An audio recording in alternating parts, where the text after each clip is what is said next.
हाय, मैं हूँ अमृता और आज मैं एक अलग मिस्ट्री मूवी लेकर आई हूँ जिसका नाम है हु फ्रेम्ड रॉजर रैबिट। इस मूवी ने अपने जमाने में काफी तहलका मचा दिया था क्योंकि इसकी कहानी तो अच्छी है ही, बट इसके साथ साथ इस मूवी में इंसान और कार्टून का इंटीग्रेशन दिखाया गया है।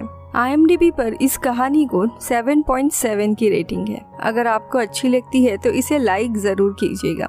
कहानी में आगे बढ़ने से पहले मेरे नए मेंबर्स चेतन कदम और क्रैनबेरी, इनका थैंक यू कहना है चैनल के नए मेंबर्स बनने के लिए। Thank you so much. कहानी की शुरुआत में हमें कार्टून बेबी हरमन और द रॉजर रैबिट को देखते हैं, जहाँ पर बेबी हरमन काफी छोटा है और उसकी मॉम अपने बच्चे को रॉजर रैबिट के साथ छोड़कर ब्यूटी पार्लर जाने की तैयारी कर रही होती है। रॉजर उन्हें भरोसा देता है कि वो उनके बेबी का अच्छे से ख्याल रखेगा। मैडम चली जाती है। इसके बाद रॉजर अपने ही बातों में उलझा हुआ होता है कि तभी बेबी हरमन अपने क्रेडल से निकलकर फ्रिज के पास आकर कुकीज को देखने लगता है। रॉजर का ध्यान जैसे ही बेबी पर जाता है वो पूरा हैरान हो जाता है। तो यहाँ पे बेबी अब किचन प्लेटफॉर्म पे चढ़कर बड़ी ही मुश्किलों से और खतरनाक तरीके से ऊपर चढ़ने लगता है। कभी बर्तनों के बीच में फंस जाता तो कभी ओवन के यहाँ पे चला जाता। ये देखकर रॉजर के तो होश ही उड़ जाते हैं और वो उसको बचाने के लिए जाता है। यहाँ पे बेबी जैसे जैसे ऊपर जा रहा था कुकीज लेने के लिए, रॉजर की मुश्किलें तो उतनी ही बढ़ते जा रही थी। सारा सामान उसके सर पे गिर रहा था। रॉजर के ऊपर तो चाकू भी गिरते गिरते वो बच जाता है, लेकिन जैसे ही रॉजर फ्रिज से टकराया, हरमन सीधा नीचे आके उस पे गिरता है और रॉजर उसे बचा लेता है। लेकिन उस बेचारे पर अब फ्रिज आकर गिरता है और अब हमें दिखाया जाता है बेबी हरमन और रॉजर ये दोनों भी कार्टून कैरेक्टर शूटिंग कर रहे हैं और इंसानों की ही दुनिया में रहते हैं। यहाँ पे डायरेक्टर रॉजर रैबिट से बहुत ही नाराज था क्योंकि उसके कारण काफी सारे टेक्स लेने पड़े थे। इस शूटिंग के दरमियान रॉजर के ऊपर कई बार फ्रिज गिरा है और डायरेक्टर का इसके कारण बहुत ही ज्यादा नुकसान हुआ था। अब पूरा क्रू फ्रस्ट्रेट हो जाता है रॉजर के ऊपर। अब ये सारी चीजें एक आदमी देख रहा था जिसका नाम है एडी। अब इसके बाद एडी सीधा प्रोड्यूसर के पास जाता है, RK मरून, जो कि इसी मरून कार्टून इंडस्ट्री का ओनर है जो ये फिल्म बना रहे हैं। वहाँ पर आने पर मरून यानी प्रोड्यूसर एडी को बताता है कि रॉजर रैबिट बार बार अपनी लाइंस भूल रहा है क्योंकि रॉजर की एक वाइफ है जेसिका रैबिट और उसने उसे किसी और इंसान के साथ देखा था जिसे रॉजर का दिल टूट गया और इसीलिए उसका शूटिंग में ध्यान नहीं लग रहा है। अब मरून कहता है कि तुम्हें बस जेसिका की किसी और के साथ फोटो खींचकर लानी है जिसे हम जेसिका को दिखा सकते हैं। यहाँ समझ आता है कि एडी एक इन्वेस्टिगेटर है पर वो ये काम नहीं करना चाहता। लेकिन तभी मरून कहता है कि इस काम के लिए मैं तुम्हें $100 दूंगा। ये बात सुनकर मान जाता है। अब मरून उसे $50 का चेक देता है और कहता है बाकी के पैसे काम होने पर मिलेंगे। यहाँ पे एडी टून से बहुत ही ज्यादा नफरत करता है, वो क्यों हमें आगे पता चलेगा। जिसके बाद वो एक बार में आता है जहाँ जाने पर एडी के पास उसकी गर्लफ्रेंड डोलोरस आती है। आगे वो डोलोरिस से कहता है कि मुझे एक कैमरे की जरूरत है, इसीलिए वो अपना पुराना कैमरा एडी को दे देती है। इतने में ही वहाँ पर एक आदमी आकर एडी का मजाक बनाने लगता है क्योंकि वो अब उसी प्रोड्यूसर मरून के लिए काम कर रहा है जो टून कार्टून कंपनी का ओनर है। और यहाँ हमें समझ आता है इन्हीं टून्स ने एडी के भाई की जान ली थी और इसीलिए वो टून से बहुत नफरत करता है। इसके बाद एडी एक शो पर जाता है। ये शो था जेसिका रैबिट का। इतने देर में ही वहाँ पर जेसिका रैबिट का परफॉर्मेंस शुरू होता है। जेसिका बहुत ही खूबसूरत लड़की होती है, उसके पीछे इंसान भी पागल थे। एडी भी उसकी खूबसूरती देखते ही रहता है। अब उसका परफॉर्मेंस खत्म होने के बाद एडी देखता है कि एक आदमी जिसका नाम मार्विन आल्मा है वो जेसिका के रूम में जा रहा है। मार्विन एक बहुत ही बड़ा बिजनेसमैन था, साथ ही वो मरून का भी कॉम्पिटिटर है। फिर वो खिड़की से उनकी फोटो लेता है। अब ये फोटो लाकर वो मरून को देता है। वहाँ पे रॉजर रैबिट को बुलाया जाता है और ये फोटो दिखाई जाती है। ये देखकर रॉजर फूट फूट के रोने लगता है, लेकिन वो कहता है कि जेसिका ऐसा कर ही नहीं सकती, मुझे अभी भी उसके ऊपर भरोसा है। ये लोग उसे शराब पिलाते हैं, इसके कारण वो काफी जोर से चिल्लाने लगता है और आसपास की कांच की बोतलें भी टूट जाती हैं। खैर अब यहाँ पे एडी को अपने बाकी के पैसे मिल जाते हैं। एडी एक पुलिस ऑफिसर है। जिसके बाद वो घर आता है और अपने भाई की फोटो देखकर वो बहुत ही इमोशनल हो जाता है। अब अगले दिन एक दूसरा पुलिस ऑफिसर यानी सैंटिनो आता है और उसे बताता है कल किसी ने मार्विन एक्मे को मार दिया है और उनका शक रॉजर रैबिट पर है। ये सुन के एडी बहुत ही हैरान होता है और ये लोग उसी लोकेशन पर पहुंच जाते हैं। ये जगह है मार्विन की फैक्ट्री। यहाँ पे हम देखते हैं काफी सारी चीजें कार्टून्स की तरह ही होती है। सारा कार्टून का सामान भी यहाँ पे रखा हुआ था। अब ये लोग देखते हैं कि मार्टिन की मौत एक पियानो गिरने के कारण हुई थी, जैसे कि बिल्कुल कार्टून्स में दिखाया जाता है। इसी जगह पर जेसिका भी होती है। उसे जैसे ही एडी दिखता है वो उसे भला बुरा कहती है क्योंकि उसने उसके फोटो खींचे थे और गुस्से से वहाँ से निकल जाती है। अब इसके बाद यहाँ पर जितने भी पुलिस ऑफिसर होते हैं वो सारे टून्स की चीजों से खेलने लगते हैं। इसके बाद मार्विन की बॉडी को वहाँ से लेकर जा रहे होते हैं, तभी उसके हाथ से एक चीज नीचे गिर जाती है। एडी चुपके से उसे उठाने की कोशिश करता है, लेकिन तभी वहाँ पर एक आदमी आकर उसे देख लेता है। ये आदमी दिखने के लिए बहुत ही डरावना है। इसका नाम है जज डूम। अब डूम एडी से कहता है कि उसने मरून से बात की थी और उसी के कहने पर तुमने जेसिका की वो फोटो खींची थी और इसी वजह से रॉजर रैबिट को गुस्सा आया और उसने मार्विन को मारा होगा। जज डूम अब रॉजर रैबिट को ही ढूंढ रहा था।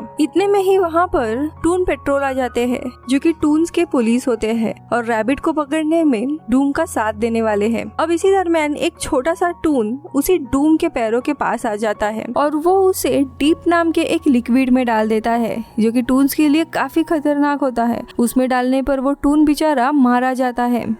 अब एडी वहाँ से अपने अपार्टमेंट में पहुँच जाता है। तभी वहाँ पर वो बेबी हरमन को देखता है। बेबी हरमन की बात करे तो उसका शरीर 1 साल का है लेकिन दिमाग 40 साल के आदमी का। वो कहता है कि रॉजर मेरा अच्छा दोस्त है, वो किसी को भी मार नहीं सकता। आगे वो ये भी बताता है मार्विन टून वर्ल्ड हम टून्स के नाम पे करने वाला था, लेकिन ये बात उसने सिर्फ मुझे ही बताई थी। तुमने मेरे दोस्त रैबिट को फंसाया है, अब तुम ही उसे छुड़ाने में मेरी मदद करो। लेकिन ये सुनते ही एडी को गुस्सा आता है और वो उसके क्रैडल को धक्का मार देता है। अब यहाँ अपने ऑफिस में आने के बाद एडी अपनी खींची हुई फोटो पेपर में देखता है और उसे मार्विन के पॉकेट में कुछ एनवलप दिखाई देता है। ये एनवलप वसीयत से ही रिलेटेड होता है, यानी बेबी हरमन ने जो बात कही थी वो सही थी। अब वो रेस्ट करने के लिए अपना बेड नीचे निकालता है और उस पे सोने जाने ही वाला था कि तभी उसमें रॉजर रैबिट निकलता है। अब एडी उससे थोड़ा परेशान होता है लेकिन उसे कहता है कि पुलिस तुम्हारे पीछे है, तुमने किस किस को बताया है कि तुम यहाँ पर हो। अब रॉजर रहता है थोड़ा सा पागल।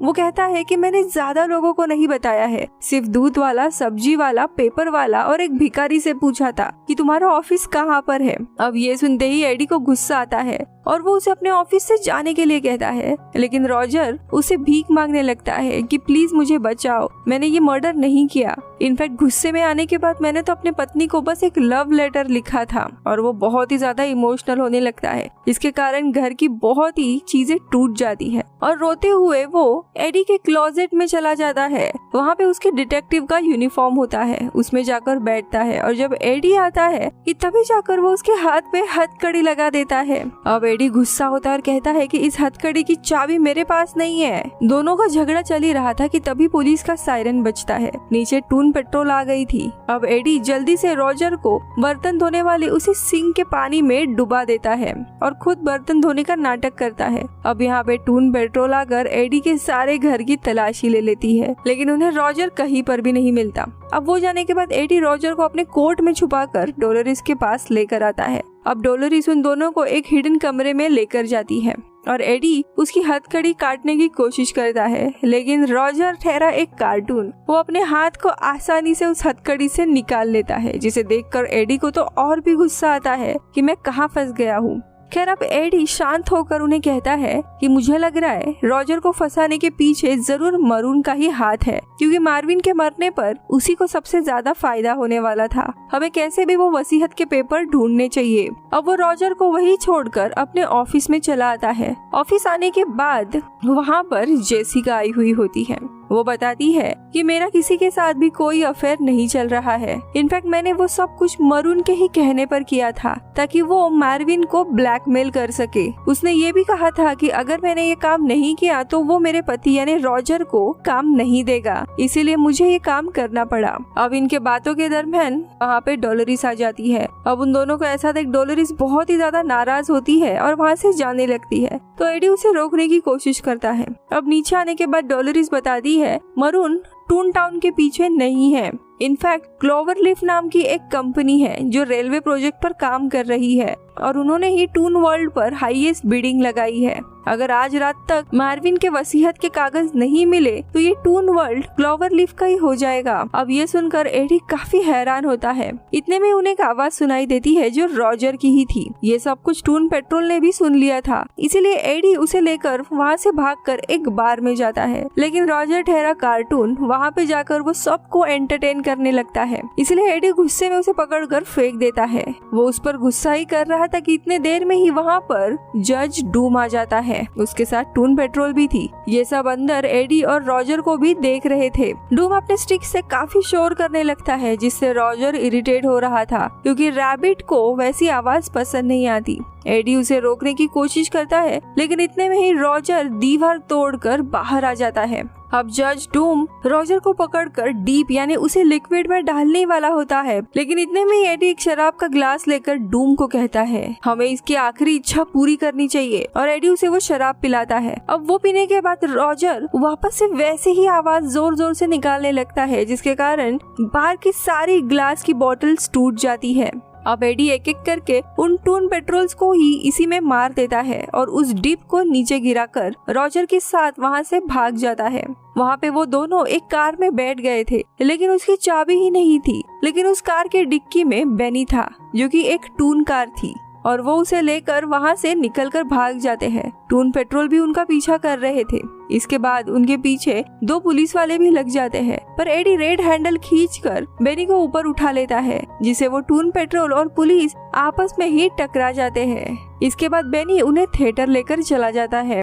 रॉजर यहाँ पे कार्टून देखकर काफी खुश हो रहा था, लेकिन वही एडी इरिटेट होता है। अब रॉजर उससे पूछता है कि वो इतना खड़ूस क्यों है। तब एडी बताता है एक इन्वेस्टिगेशन के दौरान एक टून ने मजाक में उसके और उसके भाई के ऊपर पियानो गिरा दिया था, जिसके कारण एडी का भाई वहीं पे मारा गया। इसीलिए वो टून से नफरत करता है। अब इतने में ही वहाँ पे डोलोरस आ जाती है और ये लोग वहाँ से निकल ही रहे थे। इतने भी थिएटर में न्यूज में एडी देखता है कि मरून क्लोवरलीफ इस कंपनी के साथ एक डील कर रहा है। इससे वो समझ जाता है कि मरून और क्लोवरलीफ दोनों भी मिले हुए हैं और उन्होंने शायद मार्विन का पत्ता कट किया होगा। इसीलिए एडी अब रॉजर को लेके मरून से पूछताछ करने जाता है। रॉजर नीचे ही रुका हुआ था और एडी ऊपर चला जाता है।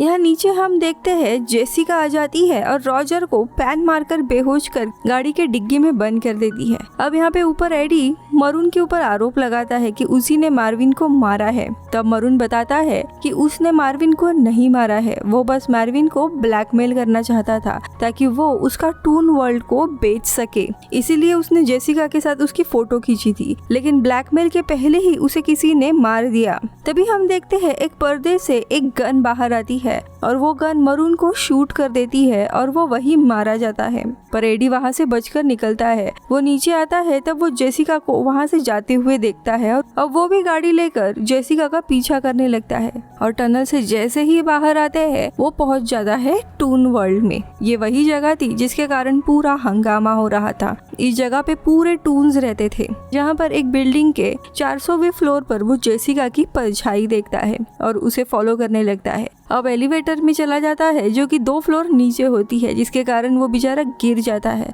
अब उसका हाल कैसे तैसे होते हुए वो ऊपर पहुंच जाता है, लेकिन उसे पता चलता है कि रूम में जेसिका नहीं उसके जैसे ही दिखने वाला एक कैरेक्टर है जो अब उसके पीछे पड़ जाता है। इसीलिए वो वहाँ से भागने लगता है और सीधा एक डोर ओपन करके रूम में आता है, लेकिन बाहर आते ही वो देखता है कि वहाँ पर कोई जमीन नहीं है।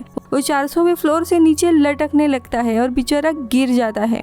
अब गिरते हुए वहाँ पर मिकी माउस और बिग बनी उड़ते हुए आते हैं और उसे एक पैराशूट के बजाय टायर देते हैं। अब वो बेचारा नीचे गिर जाता है, लेकिन ये टून वर्ल्ड है इसीलिए वो मर नहीं सकता। अब एक गली में उसे जेसिका दिखाई देती है और वो उसे गन पॉइंट पे रखता है, लेकिन एडी के पीछे कोई आकर उसे शूट करने लगता है। इसीलिए जेसिका उसके पीछे वाले को शूट करके एडी को बचा लेती है। जेसिका बताती है कि वो अपने हस्बैंड रॉजर से काफी प्यार करती है और उसे बचाने के लिए ही उसने उसे किडनैप किया था, लेकिन अब वो गई गाड़ी से भाग गया। वो आगे ये भी बताती है इन सारे मर्डर्स के पीछे जज डूम का हाथ है। अब दोनों भी जज डूम को ढूंढने निकलते हैं और तभी वहाँ पे वो बेनी कार आ जाती है जिसमें बैठ ये लोग निकलते हैं और टून वर्ल्ड से बाहर निकल आते हैं।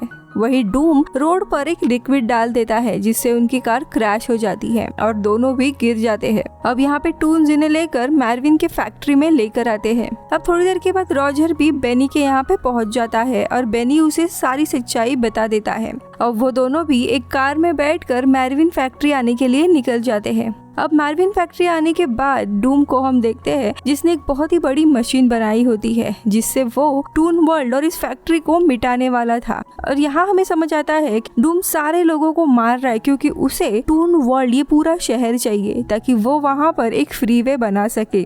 फ्रीवे बनने के बाद टून वर्ल्ड की जगह पर वो gas station, restaurant, mall, theatre, ऐसी काफी सारी चीजें बनाना चाहता है जिससे वो करोड़पति बनेगा। इसीलिए वही सारी प्रॉपर्टी के पीछे है। अब डूम ये बात कर ही रहा था, इतने में वहाँ पर रॉजर आ जाता है, लेकिन ऊपर बैठे हुए टून पेट्रोल उसके सर पे ईंटों से भरा बैग गिरा देते हैं। इसके बाद डूम रॉजर और जेसिका को ऊपर बांधने के लिए कहता है। अब डूम वहाँ से जा रहा था लेकिन बॉल्स के ऊपर पैर देने के कारण वो फिसल कर नीचे गिर जाता है। अब सारे टून पेट्रोल उसे देखकर हंसने लगते हैं। ये देख डूम गुस्से में कहता है कि तुम सभी लोग ऐसे ही हंसते हंसते मारे जाओगे। अब ये सुनकर एडी को एक आइडिया आता है, जिसके बाद एडी उन्हें हंसाने के लिए काफी अलग अलग डांस करने लगता है, गाना गाने लगता है। ये सब कुछ देखते हुए आसपास के सारे टून्स हंसने लगते हैं और हंसते हंसते नीचे गिरकर मारे जाते हैं। यहाँ पे डीप की बहुत बड़ी टंकी भी होती है और एक टून इस मशीन को ऑन कर देता है जिसके कारण अब रॉजर और जेसिका के ऊपर वो डीप पूरा गिरने लगता है। लेकिन एडी जल्दी से मशीन के ऊपर जाकर लिक्विड को उनसे दूर कर देता है। अब यहाँ पे डूम आकर अपनी तलवार निकालता है और एडी से लड़ने लगता है। अब एडी गलती से एक मैग्नेट को निकालता है लेकिन इससे वो खुद ही एक टैंक से चिपक जाता है। इसीलिए डूम अब उस पर रोलर चढ़ाने वाला था लेकिन एडी वहाँ से जल्दी से भाग जाता है। अब दोनों के बीच में काफी फाइट होती है। अब इसी फाइट के दौरान वो डीप का पाइप वापस उन दोनों की तरफ जाने लगता है, इसीलिए एडी जल्दी से भागकर उस मशीन को बंद कर देता है। जिसके बाद एडी डूम को एक जगह पे बंद कर देता है और गलती से वो रोलर ऑन हो जाता है और देखते देखते डूम सीधा रोलर के नीचे आकर कुचल जाता है। लेकिन तभी पता चलता है कि डूम असल में टून है, यानी कि वो भी एक कार्टून है। जिसके बाद वो जाकर खुद में हवा भर देता है और वापस इंसानों जैसा दिखने लगता है। अपनी आंखों में भी वो गोटियां डाल देता है, उसका पूरा फेस ही बदल जाता है।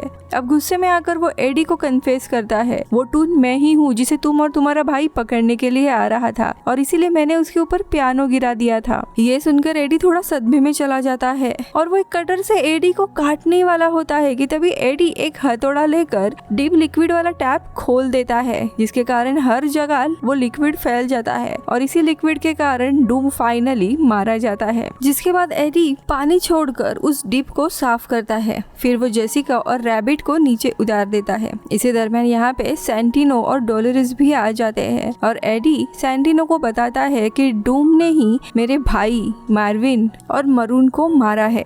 अब उस दीवार के पार ही टून टावर होता है जिसमें से सारे टून्स आते हैं, लेकिन अभी भी वसीयत मिली नहीं थी जिसके कारण उनका टून वर्ल्ड खतरे में था। तभी रॉजर के शर्ट पे स्याही आती है, तब वो डोलोरेस को बताता है कि ये इनविजिबल स्याही है, पानी के कारण आई है और तभी उसे क्लिक होता है। वो रॉजर ने दिया हुआ लव लेटर रॉजर को निकालकर पढ़ने के लिए कहता है और उसी पर इनविजिबल इंक से वसीयत लिखी हुई थी। रॉजर अब उस वसीयत को पढ़ने लगता है और पता चलता है कि टून वर्ल्ड अब इन सारे टून्स के नाम कर दिया गया है। ये सुनने के बाद यहाँ पे जितने भी टून्स होते हैं, डोनाल्ड डक से लेकर विनी द पूह, सभी लोग खुश हो जाते हैं और एक सेलिब्रेशन करते हैं और ये कहानी इधर ही खत्म होती है।